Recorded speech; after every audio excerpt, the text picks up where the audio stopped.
Alagang Avli Biocare is brought to you by Avli Biocare.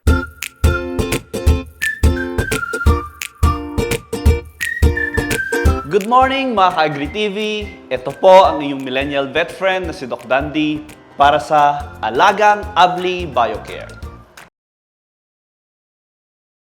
Buwan na pala ng mga puso, kaya naman ako ang magiging alagang Avli vet nyo for the whole month of February. At sa unang episode natin, ibibigay ko sa inyo ay may kinalaman sa emosyon dahil ang topic natin today ay ang emotional welfare ng ating mga pets. Paano ba natin malalaman at ano ang dapat gawin kapag halimbawa nakakitaan natin sila ng may signs na sila ay stressed? Ano nga ba ang emotional welfare para sa ating mga pets? Ito ay mga stress and anxiety. Pero ang stress kasi is pwede siyang pangmadalian lang. At ang anxiety ay pwede siyang napoprolong na nervousness pero triggered dahil sila ay natatakot or sila ay may discomfort. Ang mga signs naman nito ay hindi sila mapakali, palaging nagtatago, nanginginig, minsan palaging tumatahol or paulit-ulit na pagdidila. At sa ating mga pusa naman ay umiiwas sila sa kanilang litter box. At pinaka-importante ay minsan nawawalan sila ng ganang kumain.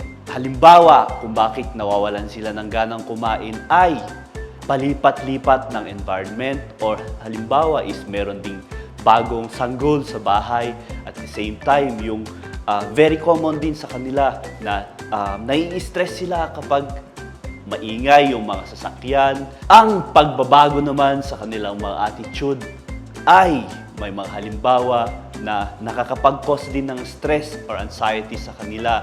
For example, yung dating palakaibigan ay nagiging aggressive at yung mga aso na masigla dati, bigla na lang silang nagtatago at yung mga pusa naman na dependent or interdependent ay parang mas nagiging madikit na sila sa atin or yung palagi nating naririnig na nagiging clingy. Yan yung mga examples na baka sila ay may emotional stress or kailangan din natin tingnan ng maayos kasi baka hindi lang siya emotional stress kundi isa siyang signs pala na meron na silang sakit. Kadalasan kasi ang mga ugali ng mga pets natin ay unang nagbabago bago lumabas ang physical na signs.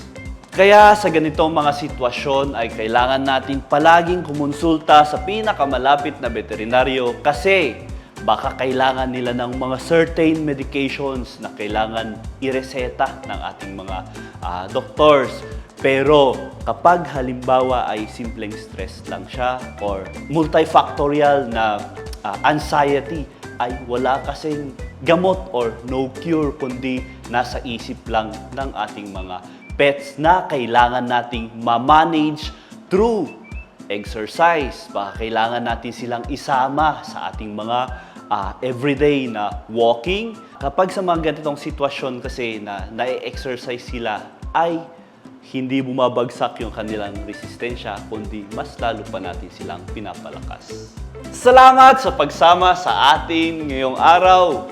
Paalala ko lang na February is Responsible Pet Owners Month, kaya mas lalo nating isipin ang welfare ng ating mga mahal na pets. Samahan nyo kami sa isang mapusong episode next week. Ito po ang iyong millennial vet friend na si Doc Dandy para sa Alagang Avli Biocare. Basta Alagang Avli Biocare, alagang may kalidad yan.